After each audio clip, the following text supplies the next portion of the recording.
Mais um Fute Encontro na Caixa e hoje o assunto é polêmico. Passar da Copa do Mundo da Rússia, e aí, o que ficou? Eu quero falar especificamente do VAR, o tal do árbitro de vídeo. Para muitos, uma coisa excelente, que veio moralizar o futebol. Para outros, perdeu a graça, tirou a zoeira, a polêmica da bola. E aí, na sua opinião, o VAR foi uma boa, tem que se adaptar, ou foi uma ruim, uma péssima ideia, tem que sair fora? Vamos debater em um Fute Encontro na Caixa, mais um aqui conosco, Adriano Dolphy, meu brother. E aí, fera? Prazer enorme estar aqui de volta, viu, Marcio? Você que brilha, fera. Rafael Sgrilli. Marcelo Caprete. Que categoria. Nunca vou chegar a esta categoria, a esta estica de Marcelo Caprete. Meus Um amigos dia a gente chega lá. Meus amigos merecem a minha melhor versão. Certo? Obrigado. Que é isso, hein? Sgrilli, já começo com você. E aí, passar da Copa da Rússia, o VAR, esse é o gesto que para muitos causa arrepio, para outros causa uma coisa boa porque acabou a polêmica, acabou a injustiça. Para você, foi boa a experiência ou foi boa? Eu acho que é muito válido na Copa do Mundo, isso ficou evidente, né? E você falou um termo muito importante, moralizar o futebol. Então, aquele craque que utiliza aquela manha, aquela coisa de se jogar, de se proteger, e agora tem um termo muito interessante, né? Neymarizar, né? Então, hoje, esse craque que utiliza muito esse artifício de se jogar, vai ficar fora do futebol. Então, acho muito importante, mas precisamos definir regras. Quem pode pedir o VAR, quantas vezes no tempo, quantas vezes no jogo, se é o capitão, se é o técnico. Então, tem muita coisa para a gente debater. E também os árbitros se acostumarem com a ideia. Porque muito árbitro ficou inibido de ir na televisão para ver. Tem que confiar na decisão do cara que está lá em cima. Tem que confiar mais na decisão dele. Então é questão de costume, mas tem muita coisa para a gente debater. E aí, Adriano, para você, foi uma coisa excelente, foi uma coisa péssima, um pouco dos dois? Como você enxerga isso? Eu enxergo como muito positivo. Eu acho que a tecnologia é uma aliada do futebol, inclusive para corrigir erros e imperfeições. Mas eu utilizo um termo que é o seguinte: a gente tem que tomar cuidado para o VAR não virar várzea. Por quê? Porque a gente precisa estabelecer protocolos. Quais protocolos?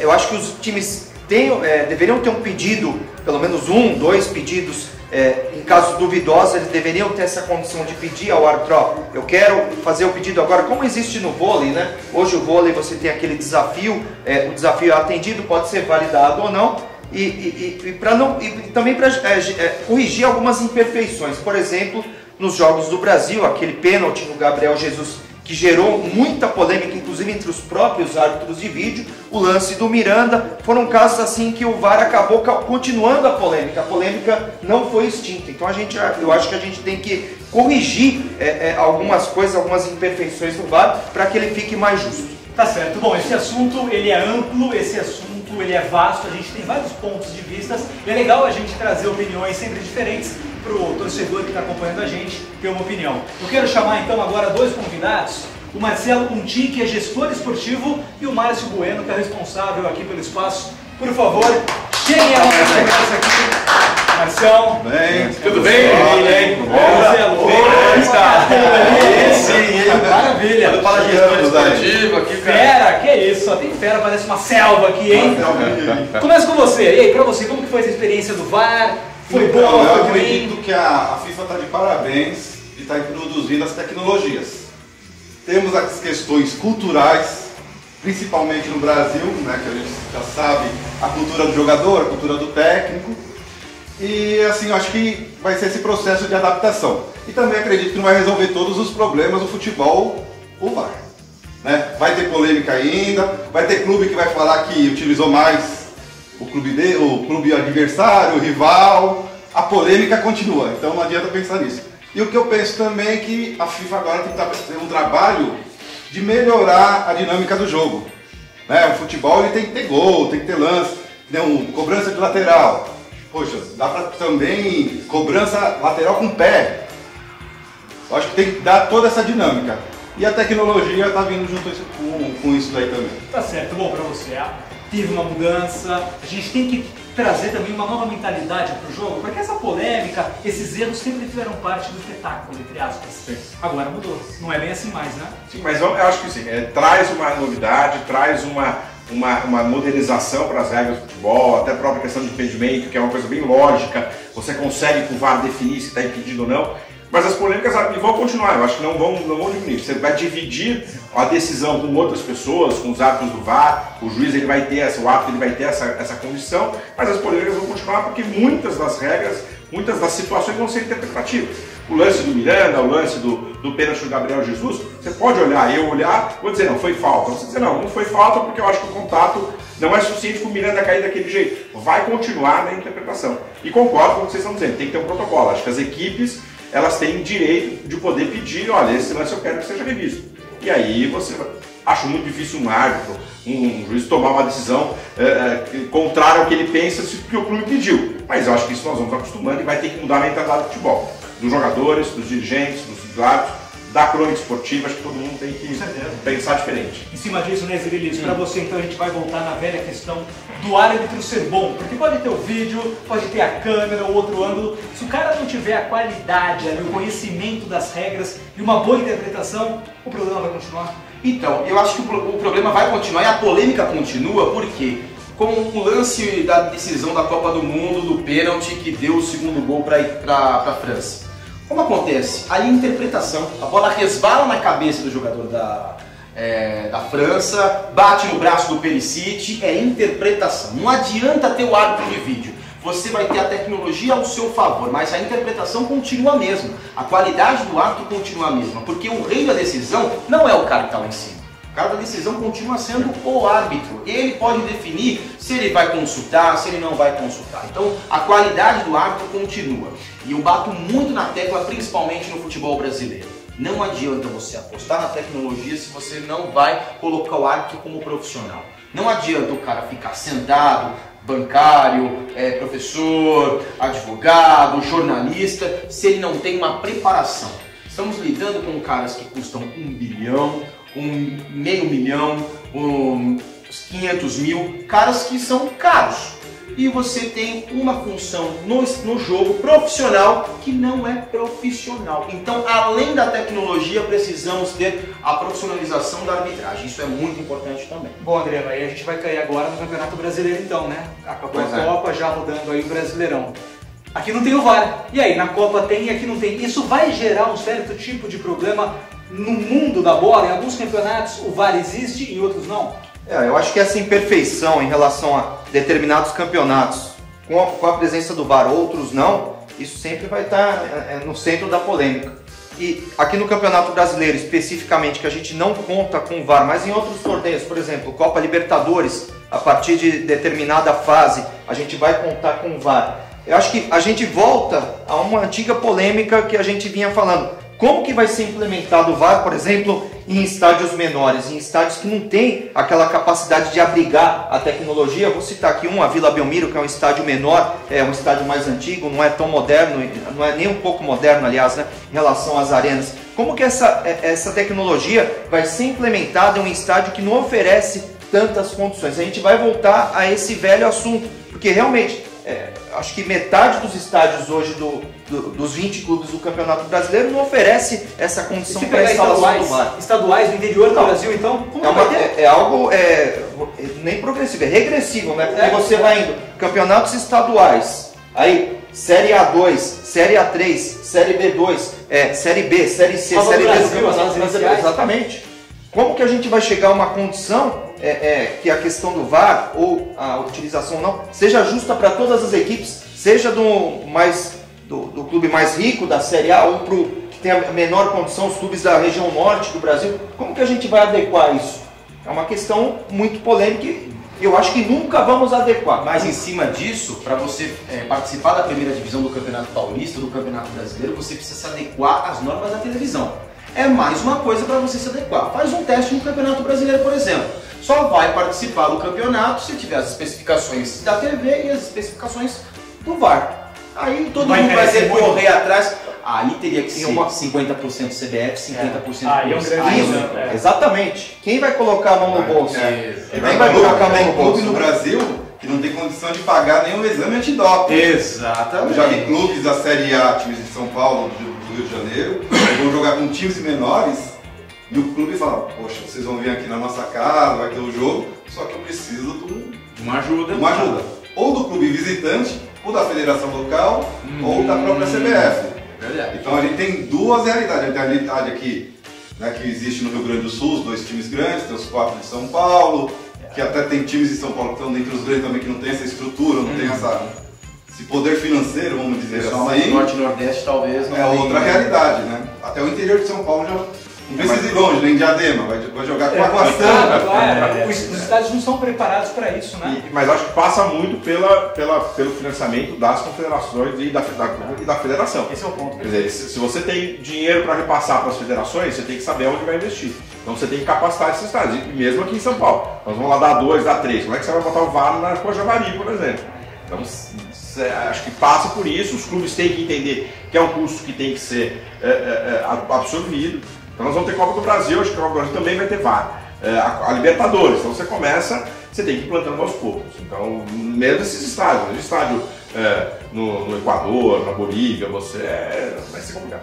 Marcelo, eu acho que tem uma questão de estrutura, só um pouquinho, que será que a gente tem profissionais no Brasil capacitados para todo esse sistema?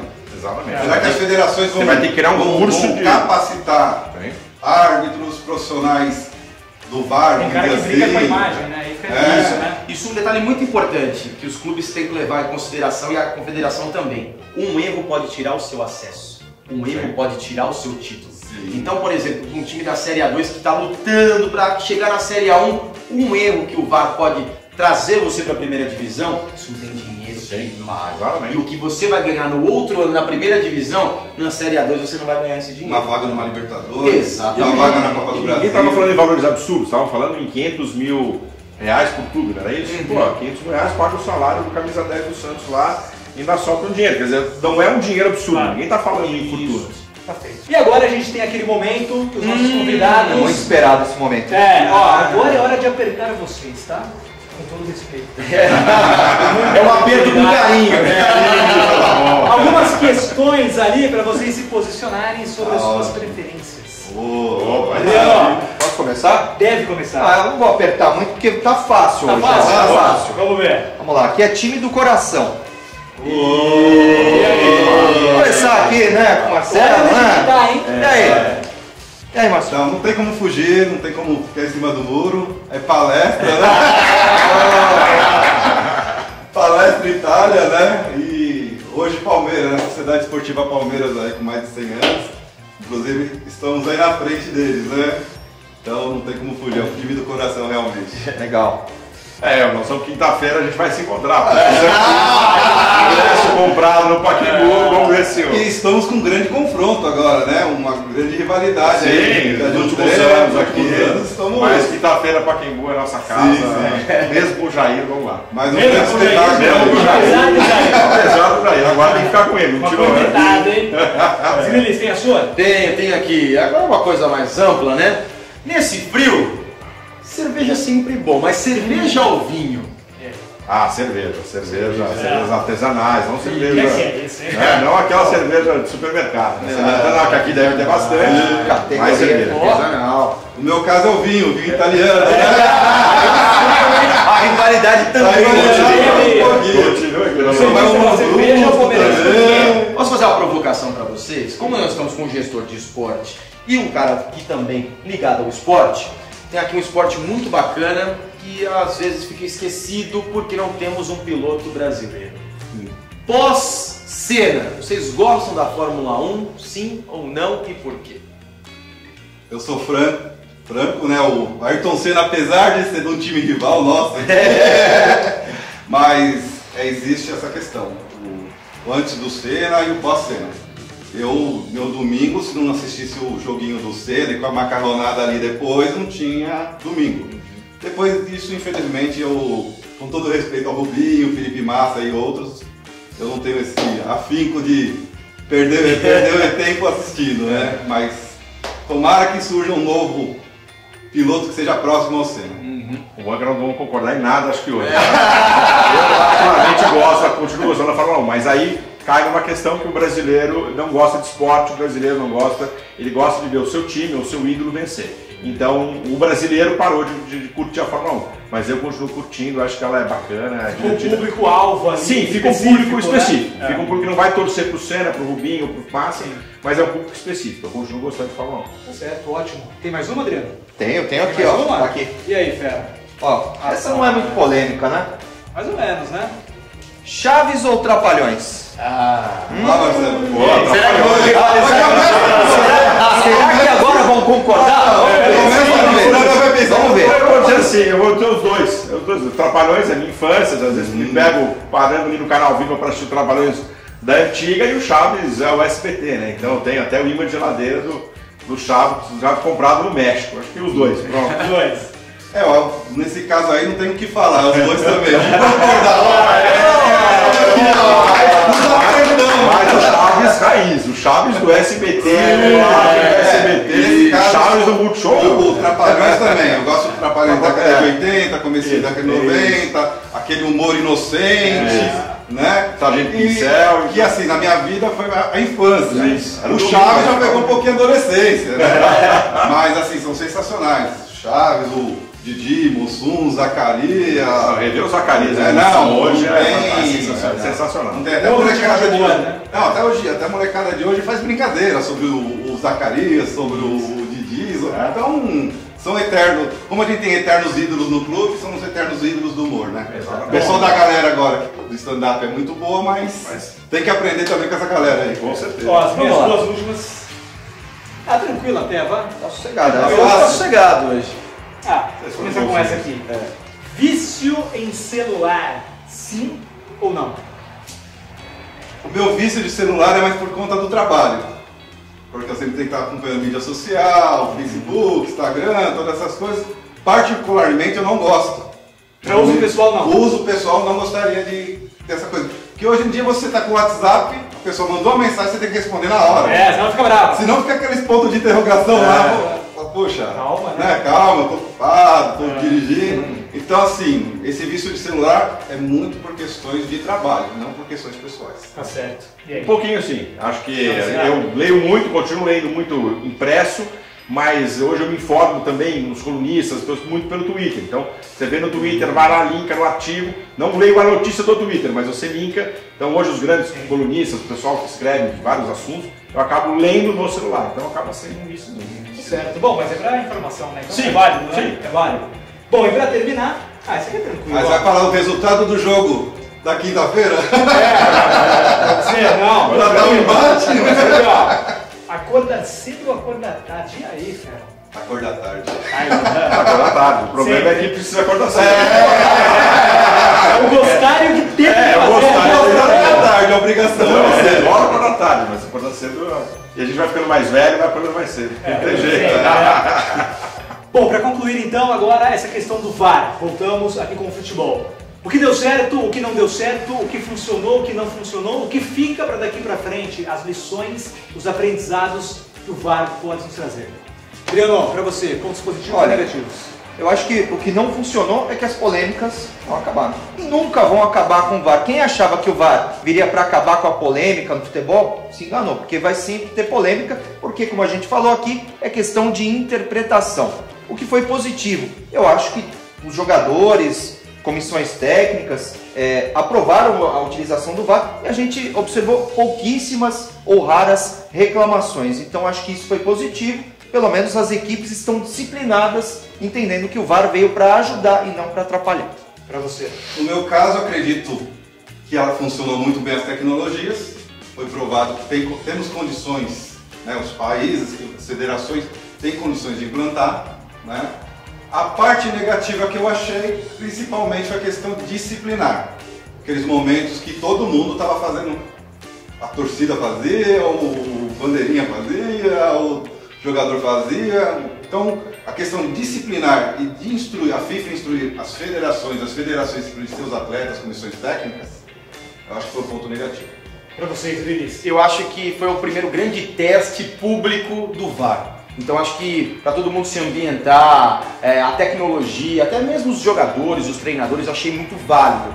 E a todo momento é consultado, não é só naquele momento que ele coloca a mão no ouvido. A todo momento tem um árbitro de vídeo conversando, mas não consulta o árbitro. Qualquer coisa ele vai lá e fala para o árbitro. Eu acho que familiarizar ao VAR foi muito positivo.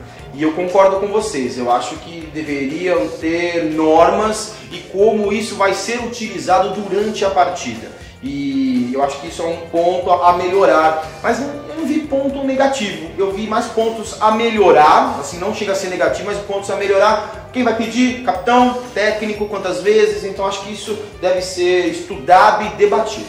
Para você? E ponto positivo, eu acho que, né, focando no que eles falaram, a questão para mim sempre foi fundamental, que era a questão do impedimento.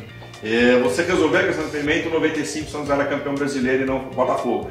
Então acho que é fundamental, porque aí você corrige uma série de injustiças. O resto é lance polêmico e a questão do empurra dentro da área. Tem muito pênalti ali que o jogador, o defensor realmente agarra o atacante, o cara que vai cabecear e não pegava e hoje pega. Então você vai ter um pouco mais de coibir essa prática. E negativo, eu concordo com os líderes. Acho que criar um protocolo, não é negativo, mas sem começar a adaptar e criar um protocolo e aí... Ô Capretes, até para sua avaliação, uma outra coisa que a gente notou também, os auxiliares, os bandeirinhas, talvez eles deram uma relaxada, né? Quando eles vão adotar o impedimento. Eles estão confiando agora na tecnologia, talvez eles tenham perdido um pouco da responsabilidade. Na tua análise geral, talvez isso seja algo que você Também. Mas o auxiliar ele vai errar sempre, né? É humanamente impossível, por mais que a gente saiba que o cara está lá para isso, que ele só faz isso, mas é muito rápido, a visão ela é difícil, sem falar na fração de segundos para anotar o impedimento. Sim. É uma coisa muito difícil. Ele está lá para isso, ok, concordo, é a função dele. Mas ele não consegue. Mas é uma função muito difícil, então veio para ajudar. E eu concordo com você, para mim só coisa boa. Foi rápido, acabou a injustiça, a gente vai falar de futebol, de jogo e não mais de arbitragem, vai aumentar, vai qualificar o debate, então para mim o VAR foi altamente positivo. Só um detalhezinho para a gente encerrar. Câmera lenta, sempre a falta vai ficar mais evidente. O choque que é normal, na câmera lenta fica 5 vezes maior. Então o VAR tem que tomar cuidado também com essa questão da câmera lenta. Para interpretar corretamente. Isso, né? é você colocar a imagem novamente, mas a imagem jogada. A imagem na velocidade que ela é. Porque exatamente, se você frisar a câmera a todo momento na câmera lenta, toda hora vai ser falta, toda hora vai ser pênalti, toda hora vai ficar mais evidente. Fechado. Fute Encontro na Caixa, mais um aqui com a gente no YouTube. Fera demais, hein? Tamo junto, rapaziada. Valeu. Valeu. Boa.